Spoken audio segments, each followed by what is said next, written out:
ila hadratin Nabil Mustafa Rasulullah sallallahu alaihi wasallam wa ala alihi wa azwajihi wa dzurriyyatihi wa qurbatihi wa ali baitihi wa ashabil kiram wa ila jami'il anbiya wal mursalin wal awliya wa syuhada wa salihin wa tabi'ina ila yaumiddin, khususan ila jami'i masyayikhi ila muntahum wa ila abaina wa ummahatina wa azdadina wa masyayikhina wa auladina wa azwajina wa dzurriyyatina wa ahli baitina, khususan jami'il arwah fi hadal majlis wa ghairuhum. Lahumul Fatihah.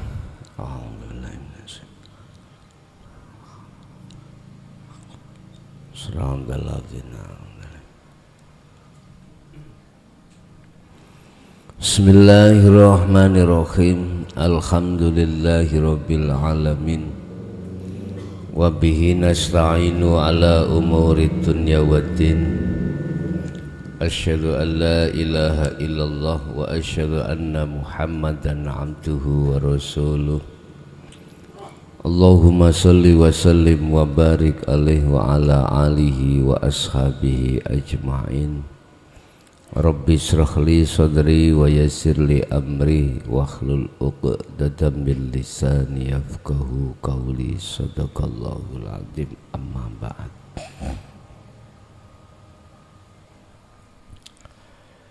Baik di dunia ataupun setelah alam dunia,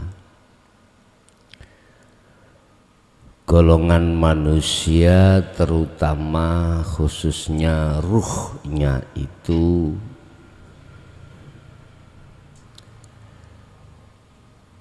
terbagi menjadi dua kelompok. Ada kelompok kanan, ada kelompok kiri. Ada kelompok terang, ada kelompok gelap. Ada kelompok yang menerima hidayah, yang mendapatkan petunjuk. Ada kelompok yang tersesat. Ada kelompok yang ada di rahmat, ada kelompok yang ada di azab. Ketika saat di dunia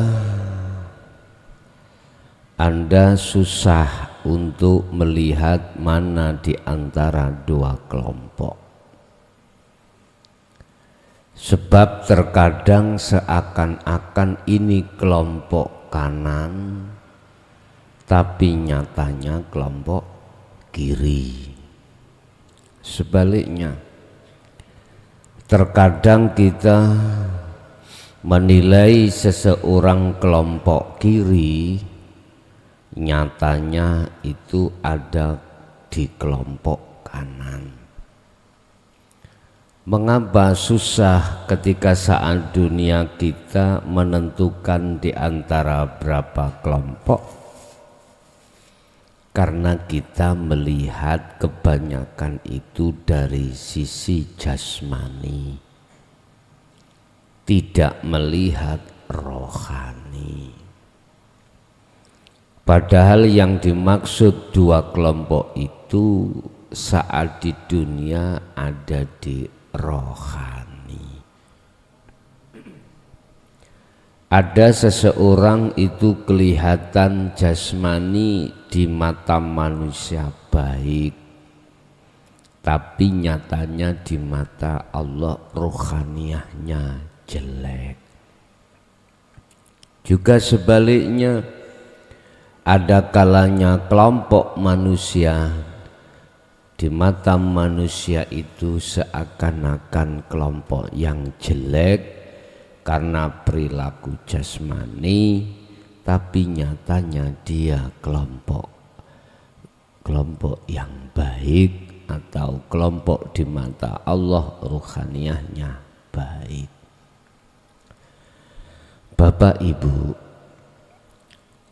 ini bisa kita indikasi, bisa terdeteksi manakala kita melihat sifat-sifat yang ada di dalam rohani, bukan sifat yang ada di jasmani. Kadang seseorang itu melihat prinsip, manakala prinsip rohani baik itu mesti zahirnya baik, itu pun juga belum tentu.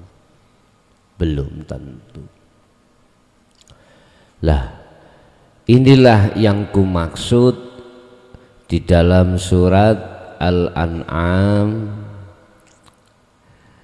ayat berapa itu, 82 ya.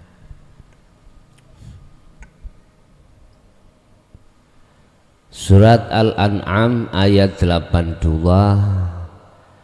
di situ Allah katakan, siapakah golongan-golongan kanan itu?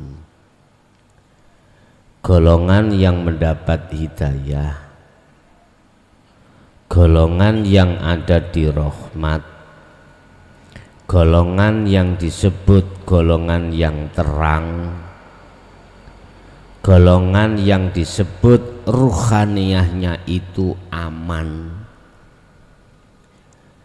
Sayaquluna alladzina qalu udkhuluha bisalamin aminin. Golongan ini ketika saat meninggalkan dunia, malaikat itu tidak tanya marabbuka, malah malaikat iki berkata, selamat datang, tempatmu sudah aman, perjalananmu sudah aman, tempatmu sudah dipersiapkan. Inilah yang dimaksud hadis Rasulullah mengisyarahkan barang siapa dia bisa menjawab satu pertanyaan malaikat mungkar dan nakir, dia tidurnya seperti kemanten baru. Itu adalah isyarah yang disampaikan Kanjeng Nabi. Siapa mereka? Alladzina rubani wong akeh amanu kang wis padha iman sapa alladzina walam yalbisu lan ora nyampur aduk sapa alladzina amanu, ora nyampur imanahum ing keyakinane mereka terhadap Allah bidzulmin dengan kesyirikan. Itulah orang-orang yang imannya terhadap Allah tidak mencampur aduk terhadap iman selain Allah. Ini golongan orang-orang yang sudah imannya itu di la ilaha illa anta, atau di dalam zikir sirul asr sudah sampai pada ainul basiroh, bahkan hakul basiroh.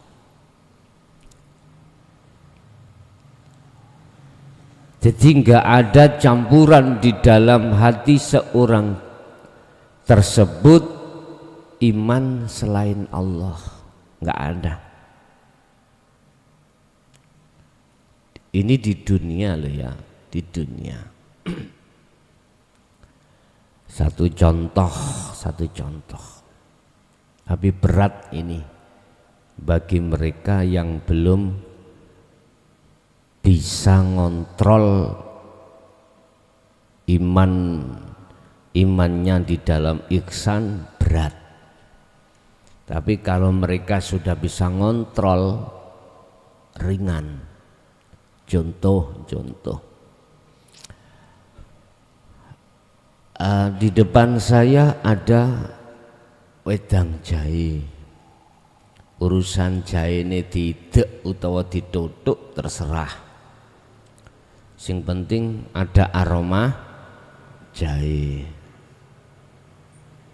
Oh, didek emang dikencet ya.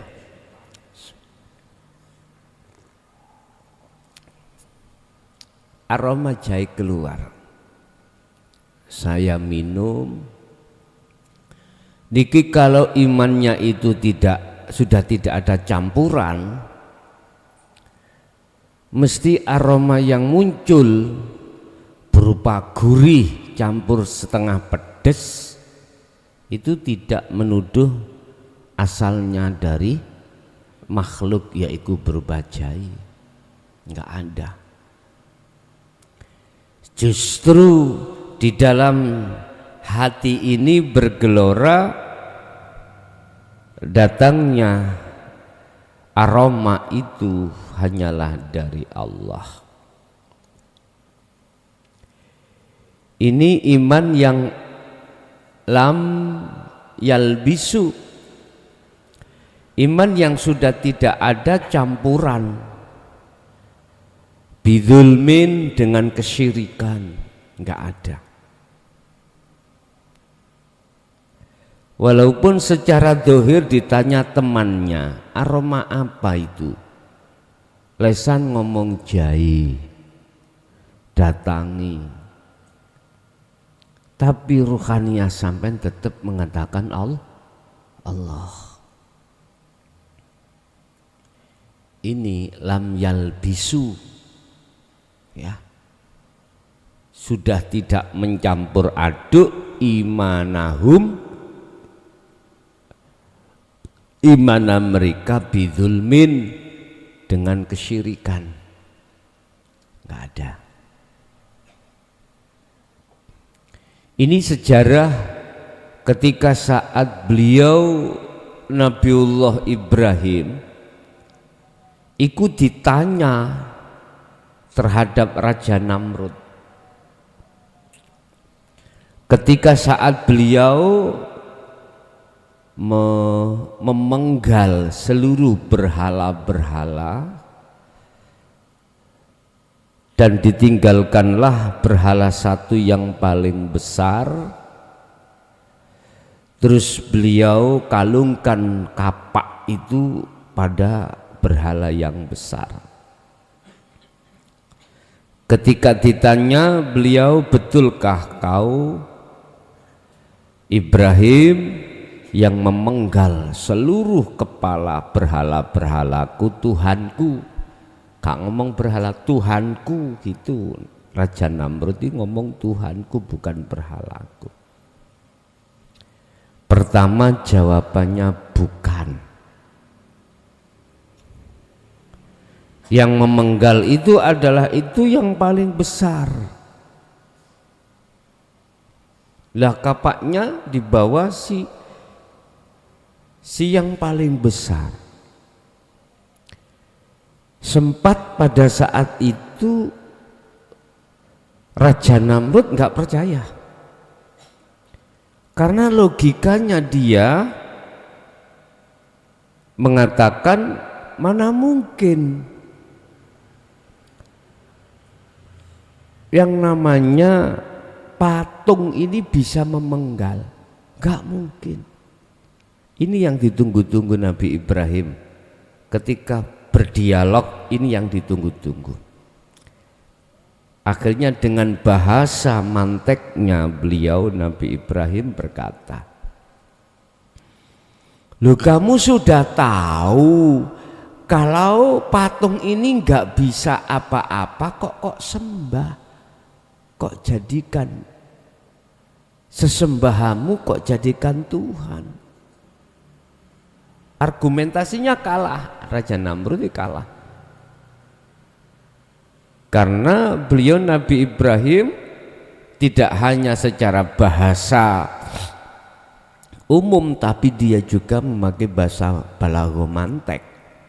Jadi nggak akan pernah kalah, argumentasinya nggak akan pernah kalah. Wong namanya raja Pak, ya mau dikalahkan lah, tidak mau dikalahkan, gengsi di mata pengikutnya. Bapak Ibu, kita manusia itu sifatnya seperti itu,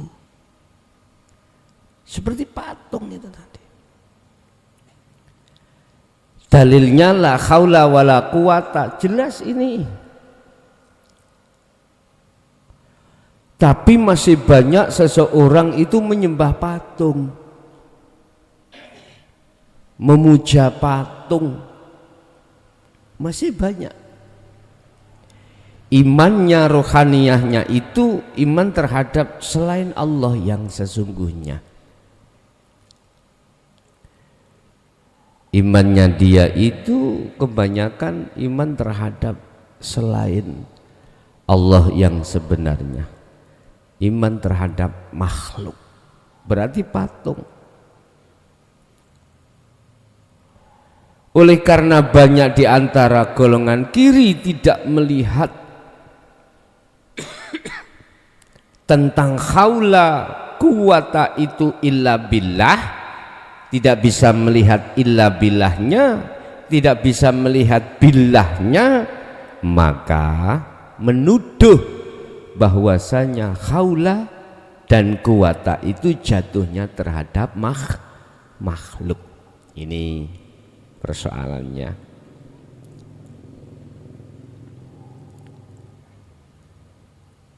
Nabi Ibrahim, walaupun resikonya apa nanti yang akan diterima tentang masalah hukuman dari Raja Namrud, dia abaikan. Dicaci, dimaki, apapun itu bentuknya, sudah saya mal Pak. Ketika nanti apa saya menyampaikan dinul haq di tengah-tengah masyarakat, secara lingkungan saya sendiri bahkan di luar lingkungan saya, sampai tahun ini sudah saya mal kalau nantinya itu aku dicaci, dimaki, bahkan diapa-apa nih. Makanya alhamdulillah Allah memfisik aku dulu menjadi orang gila. Sebab di situ nanti akan dikatakan saya orang gila. Dikatakan orang gila. Rasulullah bagaimana? Min jinnah. Muhammad itu adalah sebagian daripada golongan orang jinnah. Jinnah itu orang gila Pak, orang gila. Makanya saya digilakan dulu oleh Allah. Ya udah, alhamdulillah.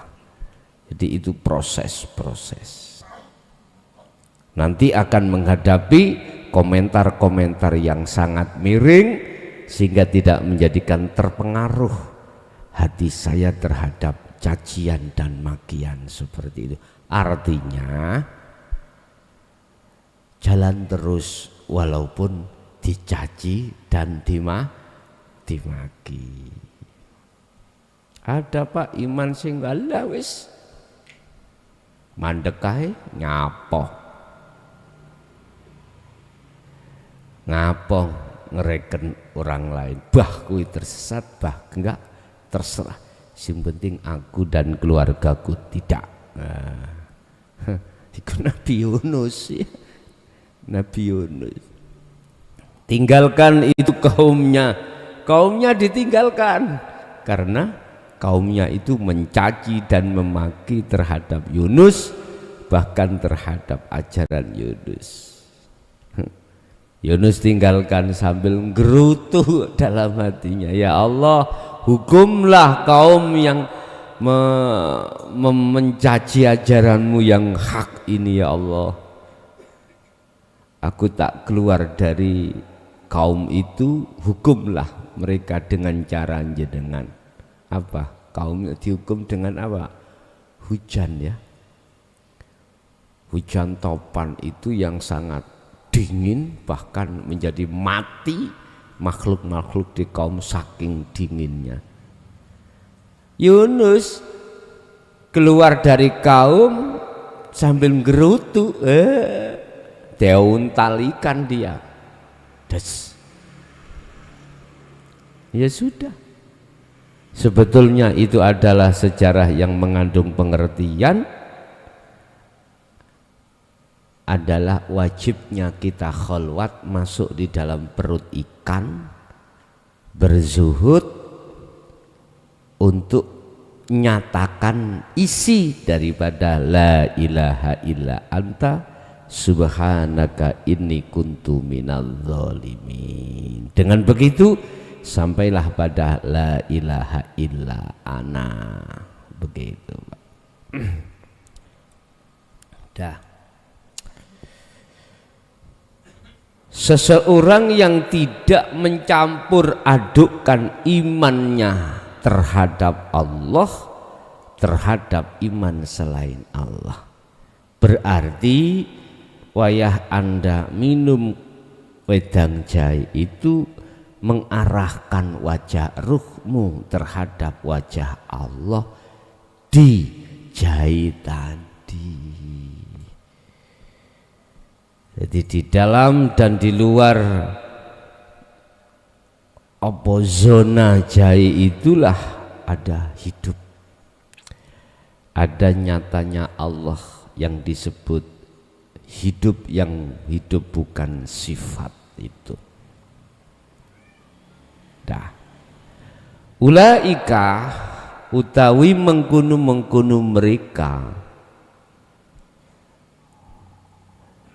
mereka mana ya yang sudah beriman itu. Ikulahum iku tetap kedue ulaik al-amnu utawi keamanan, dijamin amannya ruh itu baik di dunia lebih-lebih akhirat. Al-amnu aman, berarti dia sudah lewat, sudah bebas dari siksa kubur, baik pertanyaan maupun siksa kubur. Aman sudah, aman. Surat apa tadi? Al-An'am ayat 82. Jadi bahasa al-amnu ini aman segalanya, mudah. Sudah tidak ada sesuatu yang mengganjal, sudah tidak ada. Apakah itu yang dimaksud pitakon malaikat mungkar nakir? Aman. Karena ketika dia itu kembali kepada Allah, kata Rasul, seperti kalbargi, seperti kilat, jasad walaupun belum sampai ke kuburan, dia ruhaniyah sudah kembali pada Allah. Lah, terkadang ketika proses perjalanan ruhaniyah sampai ke Allah ini setelah mati ini, setelah kematian ini, terkadang itu Allah terjadikan ketika Anda khalwat. Jadi merasa dirinya diperjalankan Allah, seperti Rasulullah ketika Mi'raj diperjalankan, ya Rasulullah merasa ya seperti itu. Jadi Anda akan tahu jasad Anda kau tinggalkan, ini tahu. Anda tahu ahli-ahlimu podo gulung-gulung, podo nangis, tahu. Ruhaniyahmu. Lu kok bisa? Inilah tahun berapa itu pernah aku alami ketika saat saya masih ibtidak. Saya itu ada proses di mana saya itu kesababan beledek. Mulai di tempat sampai di tempat TKP sampai di rumah saya tidak tahu. Saya digendong siapa saya tidak tahu. Ya. Sing gendong saya sudah meninggal. Sejarahnya itu ada seseorang yang menolong saya ketika saya geledak hujan-hujan itu ada yang gotong sampai ke rumah. Aku enggak tahu. Sampai ada di rumah, tahu-tahu cuman gini yang bisa aku ingat. Itu hari Selasa itu, Selasa Wage. Coro sekarang itu ungsume wong PKK-an dulu itu. Wong PKK-an. Karena abah saya itu dulu di sini sebagai mudin. Di bojone mudin iku ana kegiatan PKK-an ngoten dulu. Disitulah saya mengalami sesuatu perjalanan dan saya tahu kalau saya itu melihat di bawah saya itu ada apa namanya? Ada bumi, ada. Saya melihat ke atas di bawah orang dua itu. Siapa beliau pada saat itu aku gak kenal karena belum kenalan. Belum kenalan, tapi yang jelas saya dibawa orang dua ke atas. Bahkan di atas sap langit 7 memang ada Pak sap-sapnya itu. Menurut keterangan sap langit 7 itu ternyata ada secara fisik ya, secara fisik.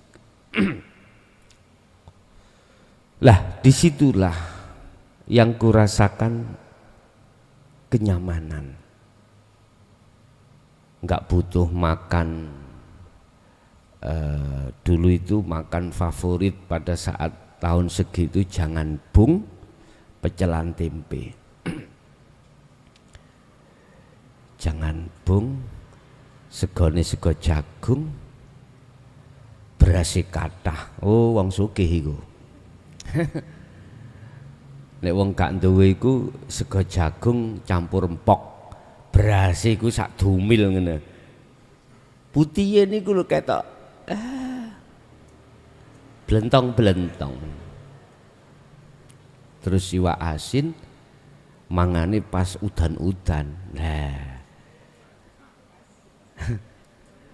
Bawa enak ngoten.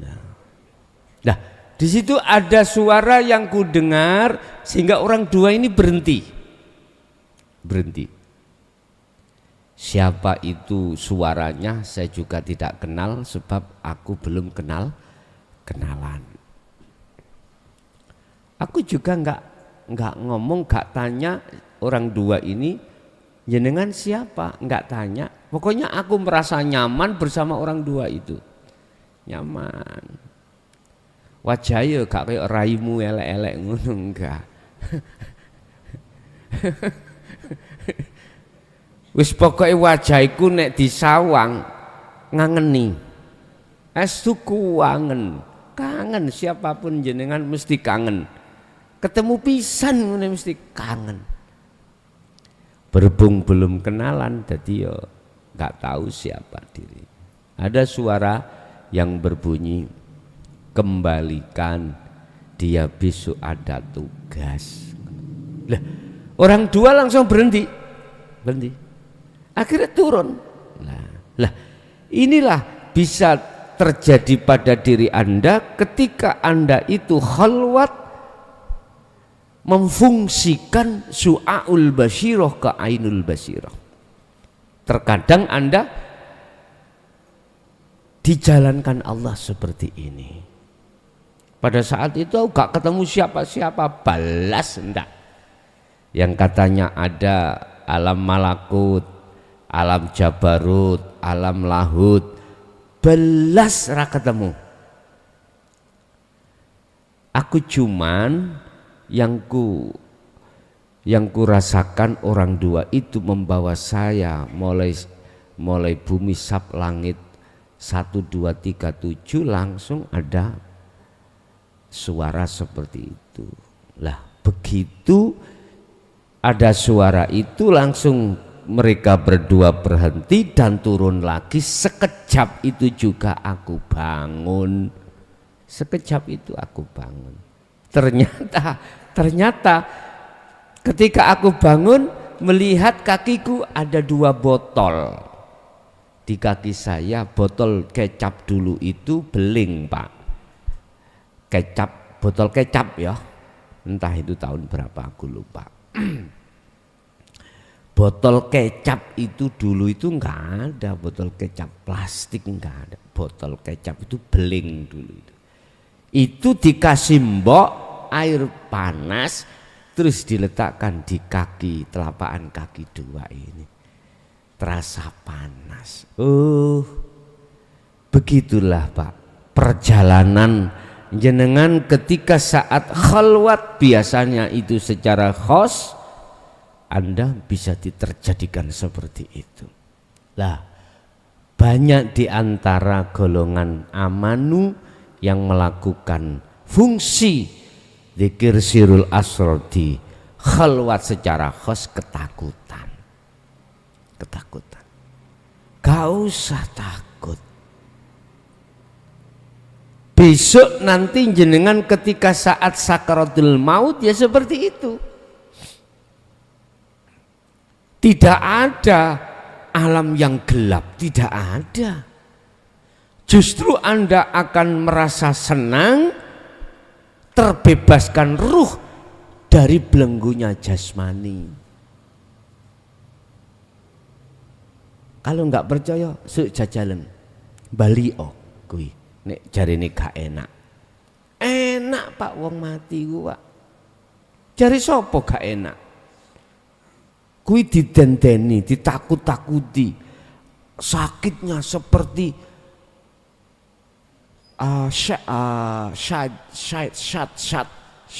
syat iku wedhus Pak ya.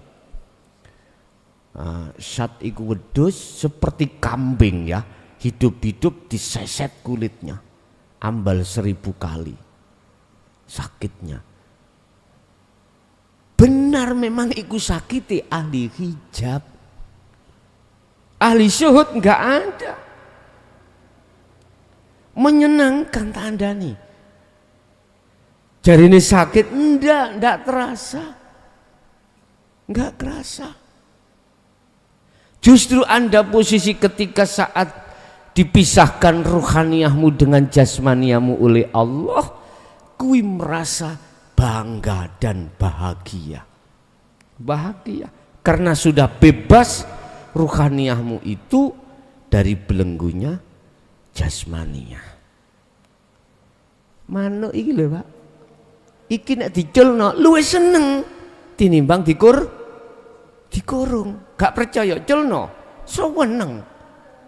Bebas kemana-mana, dikurung ya seperti itu, miber-miber ya sak ruangan iku mau dia laksana seperti ini. Lah biasane manuk metu nek kurungane jebol kabeh baru metu. Biasanya seperti itu pada umumnya. Tapi tidak selamanya burung keluar itu mesti kurungannya rusak. Ndak, nek wis waktune ya mesti keluar. Sama ruh, nggak menunggu harus sakit jasmani, ndak. Idza jaa ajaluhum la yastaqdimuna sa'ah la yastakhiruna sa'ah wala yastaqdimun. Tatkala itu datang maka tidak bisa diundurkan dan juga tidak bisa dimajukan. Inilah yang ditunggu-tunggu amanu, mereka yang beriman. Ketika dikeluarkan Anda nanti akan mengalami perjalanan seperti secara fisik itu. Jasmaniamu digotong-gotong, gotong-gotong. Bahagiamu sudah tidak bisa diukur dengan apapun. Inilah yang disebut husnul khotimah. Urusan kematian dilewatkan apapun terserah, urusan Allah. Cepote nyawa sangka dene raga, Allah melewatkan lewat sakit monggo, lewat tua monggo. Ini Pak, amanu ini nggak ada yang namanya ketakutan mati, nggak ada. Ala inna auliya Allah la khaufun alaihim wa lahum yahzanun. Sungguh bahagia dia ketika kematian niki. Ya, labiye mboten bahagia. Terus bagaimana tidak bahagia dia?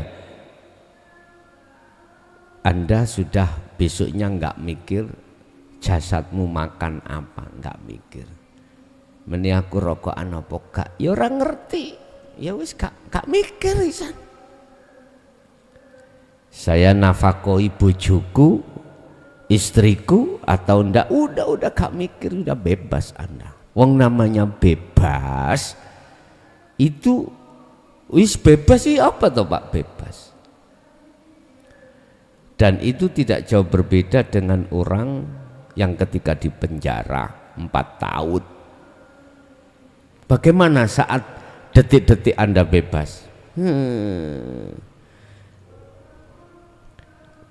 Ya seperti itulah. Bapak Ibu hadirin, wahum lan khali utawi ulaik iku muhtadun, itulah orang yang mendapat hidayah. Di samping dialah ruhaniyah yang sudah aman, dan dialah statusnya orang yang mendapatkan hidayah, petunjuk.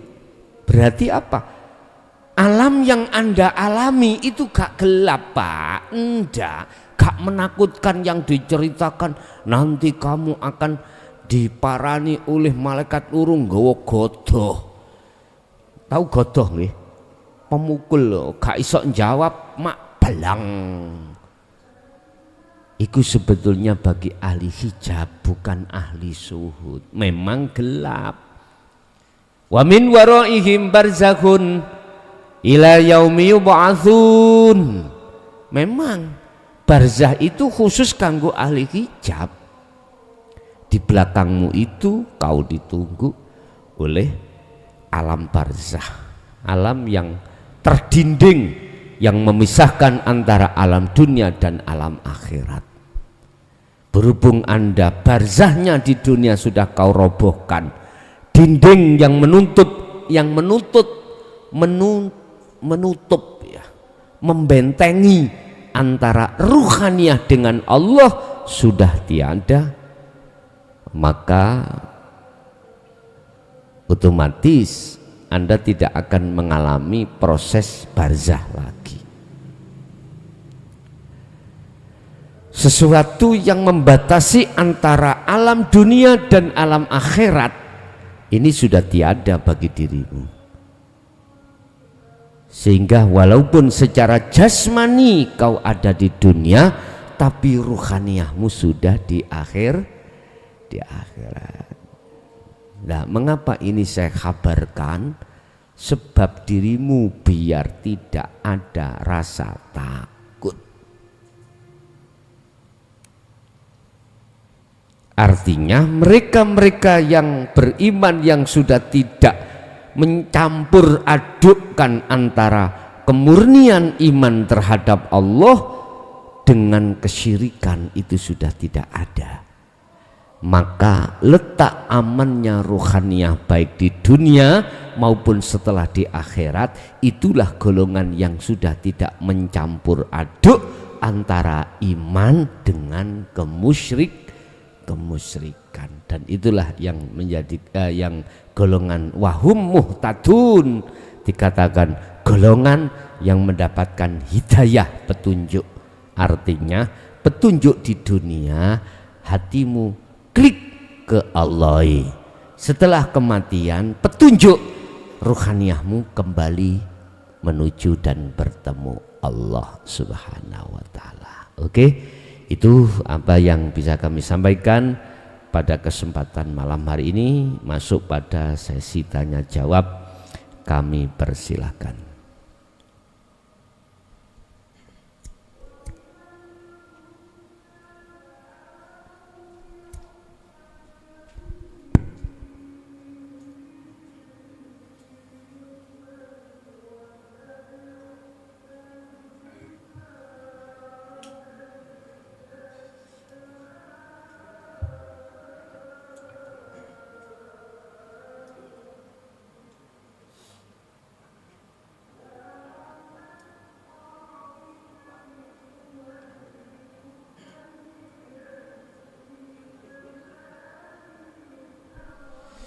Kalau nggak ada, masuk pada di jalur interaktif ya, di 082 141 295 309.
Assalamualaikum.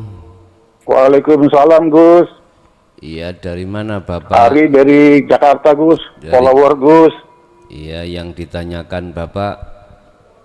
Yang pertama tentang ketika kita berwik-wik dengan istri, kemudian terjadi pelepasan sperma, di mana ada 2 juta lebih sperma dilepaskan. Dan pada saat itu terjadilah seleksi sperma yang terbaik yang akan membuahi sel telur. Kan begitu Gus? Nah kemudian terjadilah peleburan antara 2 sel tersebut, antara sperma dengan sel telur. Nah selanjutnya terbentuklah janin sampai ditiupkannya ruh oleh Allah.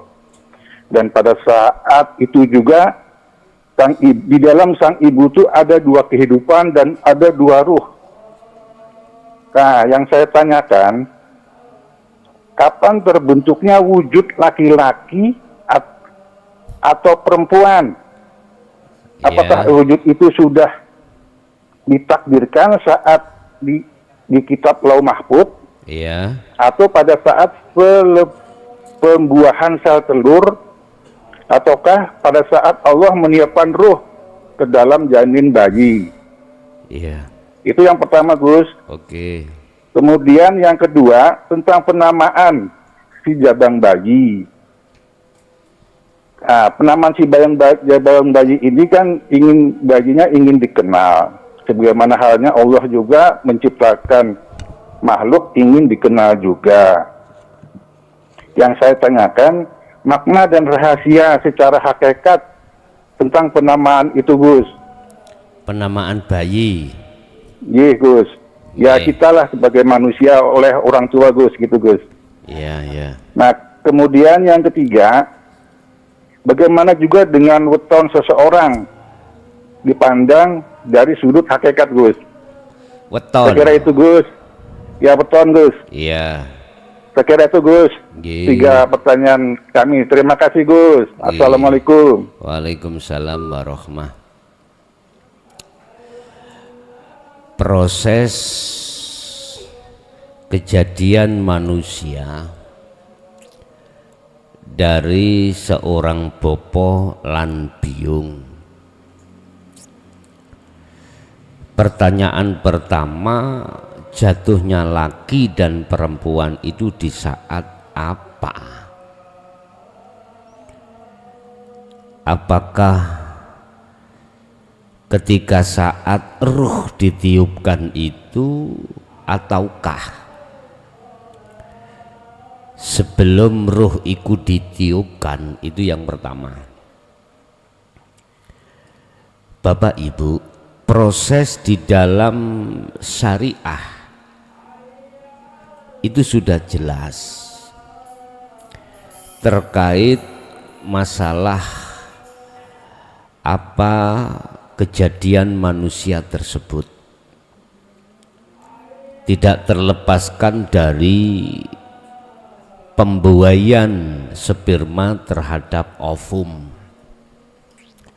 Di situ ada memang sejarah ketika sperma itu mencari sel telur atau disebut ovum, itu beribu-ribu sperma, ya, beribu-ribu sperma, tidak hanya satu. Ketika saat jangka waktu 24 jam belum bertemu terhadap ovum, maka sperma itu mati, artinya sudah tidak berfungsi. Dan kejadian itu di dalam rahim, tidak di luar rahim. Rahim itu ada pengaman, Pak. Rahim itu ada pengaman. Jadi proses pencarian ovum itu ada di dalam ruangan rahim, bukan di luar rahim. Bukan.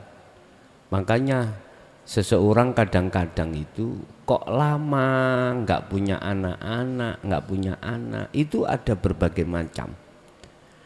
Ada istilah buntu balung, ada istilah buntu daging. Artinya apa? Sperma itu tidak bisa masuk di dalam rahim.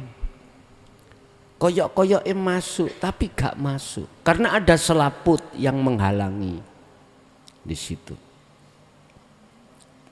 Nah, ketika salah satu sperma itu sudah menemukan ovum, maka udah yang lainnya nggak bisa. Jadi tinggal nunggu waktu untuk kematian. Tapi ada kejadian ovum itu ada dua. Jadi sperma itu yang bertemu terhadap ovum tidak hanya satu, sperma satunya ketemu. Lah nek kau kepingin punya anak kembar, gaya bayi tabung, gampang niku. Tahu bayi tabung nggih? Kejadian itu spermamu itu diambil oleh dokter, ada aturan itu diletakkan, tinggal minta berapa kau. Minta 9 bisa. Langsung ceknya kayak tikus. Ya, hati bejudul ngono. Lo nggak apa-apa toh? Nggak apa-apa. Pengin punya anak cepet ya, akeh. Harus bayi tabung. Bayi tabung, konang dokter sana. Jadi di dalam rahim itu akan diletakkan si dokter itu, ovum itu tinggal mintamu. Dok, 5 dok. Oke, tinggal kau bayar, mau atau enggak? Bayar Pak, anggitmu cuma-cuma gratis ngono. Lah. Ya nek dokter Allah ngono. Dokter Allah cuma-cuma sampean gak bayar, tapi ya iku ya gelem masih dikei setugel ya gelem macam-macam. Lah sebetulnya walaupun bahasa syariat belum dikatakan ditiupkan rohnya setelah Kalau bahasa syariat kan 40 hari kali 3. Itu baru ditiupkan. Itu bahasa syariat. Sebetulnya sebelum menjelang 40 hari kali 3 berarti 120 ya. 120 itu sudah tertentu sudah. Laki perempuan sudah tertentu. Sudah apa ya? Terprogram ini laki atau ini perempuan. Sudah ditentukan. Walaupun itu bahasa syariat belum ditiupkan, sebetulnya sudah ditiupkan secara hakikat, cuman secara hakikat, secara syariat belum, masih menunggu 120 hari. Nah, ini mana buktinya kalau sudah ditentukan? Sel telur, sperma itu Pak, yang ada di nutfah ya. Sel yang ada di nutfah itulah yang disebut Nur Muhammad sesungguhnya. Bukan Nur Muhammad itu nur yang ada Nabi Muhammad, bukan. Bukan Nur Muhammad itu ada pada beliau Ibnu Abdillah, bukan. Hakikat loh, bukan syariat loh ya. Hakikatnya itu Nur Muhammad itu ya wiji kang dumadi saklebeti gesang. Wiji sel di dalam kehidupan. Itu Nur Muhammad. Nah, ketika saat bertemu terhadap sel telur, ini namanya ruh. Setelah mengalami 120 hari namanya manusia. Berarti ditentukan kapan laki dan perempuan? Ya pada saat itu, pertemuan itu sudah. Tidak menunggu hari-hari berikutnya, saat itu juga. Jadi Nur Muhammad, urip Nur Muhammad, roh ingsanul kamil. Inilah proses innalillahi. Nah sekarang prosesnya wa inna ilaihi bagaimana? You harus kau hilangkan semua nama ingsanul kamil, nama roh hilang, Nur Muhammad juga hilang, hidup juga hilang, ya sudah. Sampailah kau pada dikatakan wa inna ilaihi rajiun, kalau sudah aku Allah itu. Udah kembali. Berarti dikatakan sudah kembali pada Allah. Memang benar dalam satu pernyataan Allah tidak akan menciptakan dunia seisinya jikalau tidak ada Nur Muhammad. Ya benar, nggak ada wiji, ya gak metu raimu itu. Ya, metu ingsan itu gak muncul. Itulah maksudnya dunia dan seisinya. Secara hakikat itu nggak muncul. Walaupun terhadap Nabi Isa, anak mana Nur Muhammad? Rohul Kudus. Dalam bahasa Quran disebut Rohul Kudus itu adalah malaikat Jibril. Begitu. Bapak Ibu. Terus yang kedua terkait masalah nama. Nama. Dari Nur Muhammad ganti nama terhadap ruh. Ruh ganti nama, namanya Ingsanul Kamil, insan manusia. Ini secara hakikat nama. Tapi semua nama ini nanti harus kau hilangkan, harus kau fanakan. Dengan cara bagaimana? Dudu'o di dalam ayat la haula wala quwata illa billah baru. Bahasa syariat dikasih tenger, dikasih nama, ketika bayi lahir jebret, akhirnya disebut nama sopo. Itu sebutan secara individu, secara fisik. Lah ruhnya itu namanya siapa? Ya nama ahadiyah, yaitu insanul kamil. Dikatakan kamil di situ terdiri dari jasmani dan rohani. Bahasa syariat dikatakan insanul kamil, manusia itu juga ada unsur nafsu, ada unsur akal. Inilah secara syar'i manusia dikatakan kamil itu ada di situ. Siapa yang akalnya lebih kuat daripada nafsunya, maka dia derajatnya di mata Tuhan lebih tinggi daripada malaikat.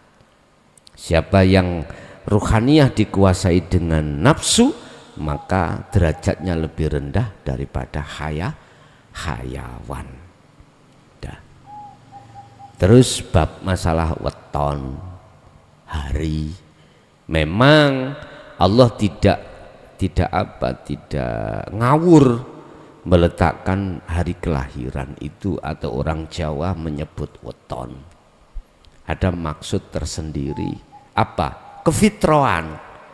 Detik-detik Anda lahir ke dunia ini, detik-detik kefitraan, nyatane kefitraan.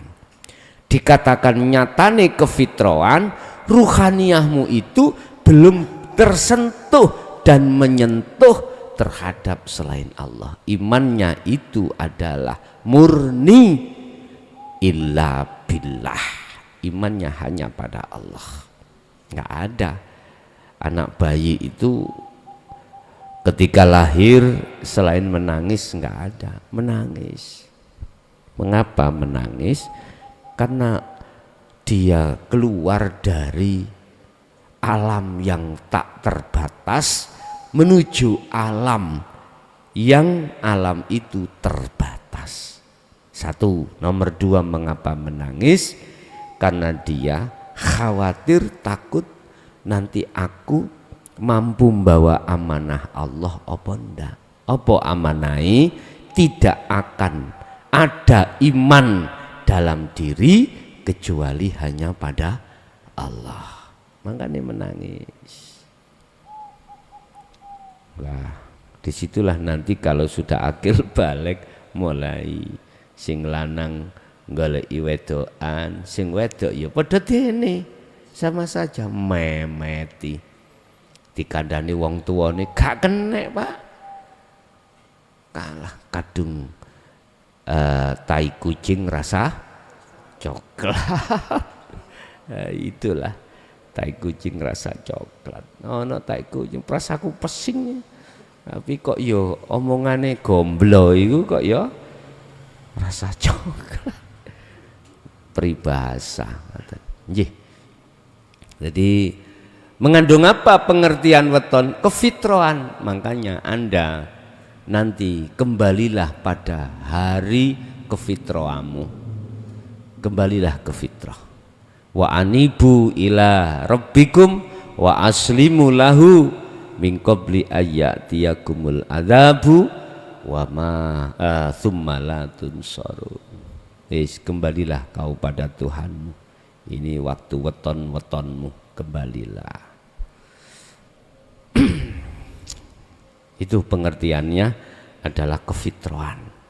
Urusan nama terserah, ikut jasmani, ya. Ya, ada lagi mungkin di belakang Bapak yang dari Jakarta tadi, silakan. Kalau ada yang bergabung, monggo.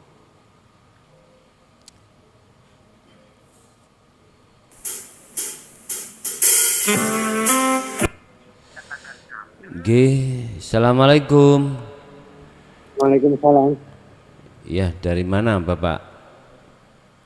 Dari Jakarta Pak Hari Tomo yang tempo hari udah datang. Jakarta, silakan. Apa yang ditanyakan Bapak? Bertanya gini Gus, memang dalam tema tadi kan kematian itu jangan kita takut. Cuman kan kita juga sebagai manusia ini belum yakin akan kita pasti sudah pernah ketemu sama Allah sama belum. Dan kita sudah benar-benar ya belajar apa yang akan kita inginkan itu selalu kita ingat kepada Allah terus. Itu aja sih guys, terima kasih. Okay. Ada dua golongan kematian. Ada satu kematian di mana laksana rambut ditarik dari tepung. Ada satu golongan kematian di mana laksana sutra ditarik dari duri.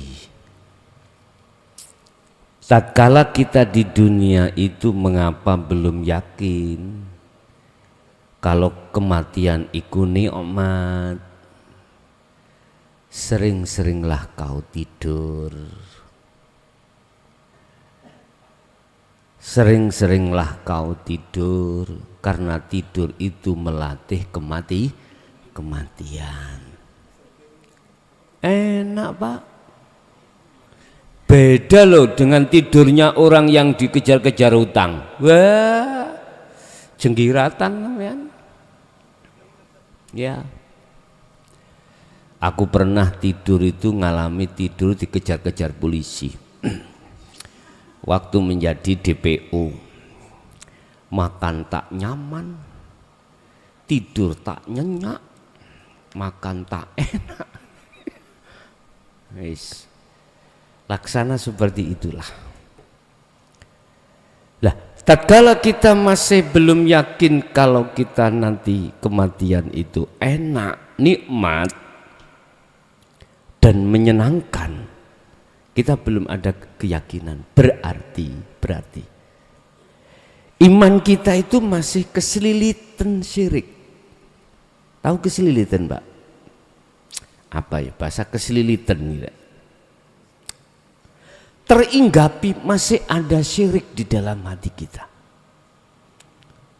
Sehingga terkait masalah kematian itu kita takut. Masih ada rasa takut.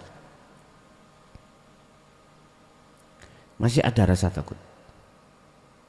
Itu berarti kita masih, salah satu tanda kalau di dalam hati kita masih keselilitan, teringgap syirik walaupun hanya seulai rambut. Masih ada. Sehingga di situ nggak ada rasa rindu. Rasa rindu untuk pelepasan ruh dari jasmani nggak ada. Loh, kalau sudah total detik-detik sudah tidak ada seulai rambut pun syirik dalam hati kita, detik-detik ya, maka Anda akan mesti ada rasa kerinduan banget. Lah, kerinduan ini bersamaan dengan perjumpaan kau dengan Allah. Kerinduan bertemu Allah mesti menggelora bagi orang yang seperti ini. Saat kerinduan menggelora itulah seiring dengan pertemuan Anda terhadap Allah. Tapi kalau di luar detik-detik kerinduan yang menggelora, ya mesti Pak, siapapun kita akhirnya isna iso ojo bongkok sih. Begitulah memang.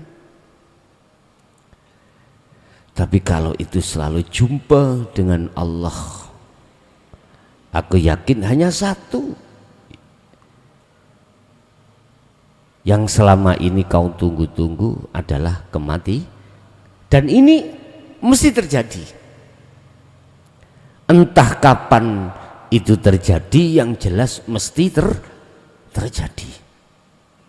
Nah, inilah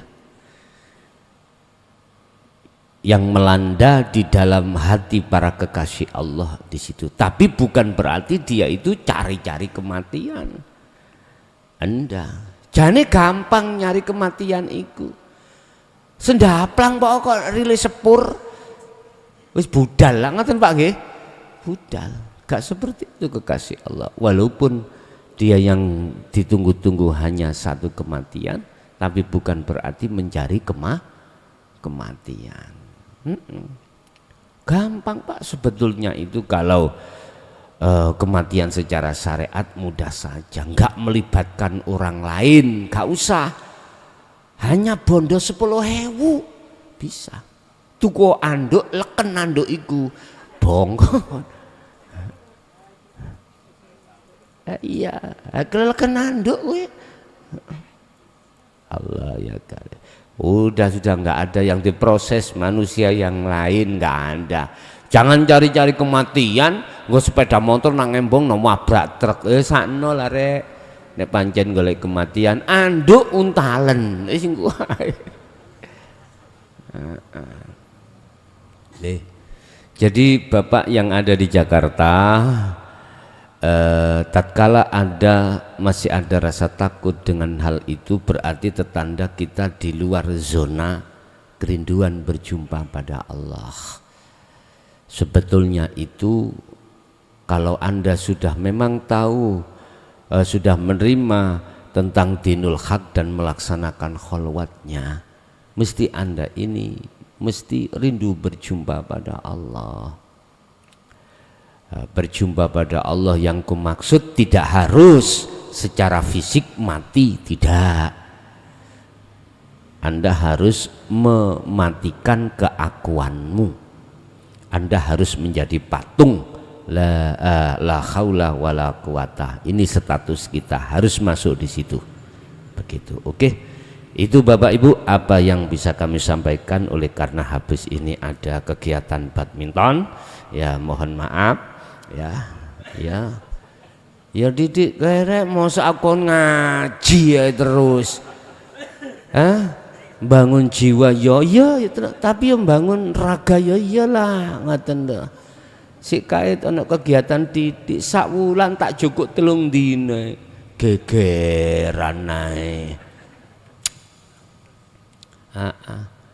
Jadi ya apa ya kongen ngaji terus nek dobolan ya olahraga lah rek didik rek.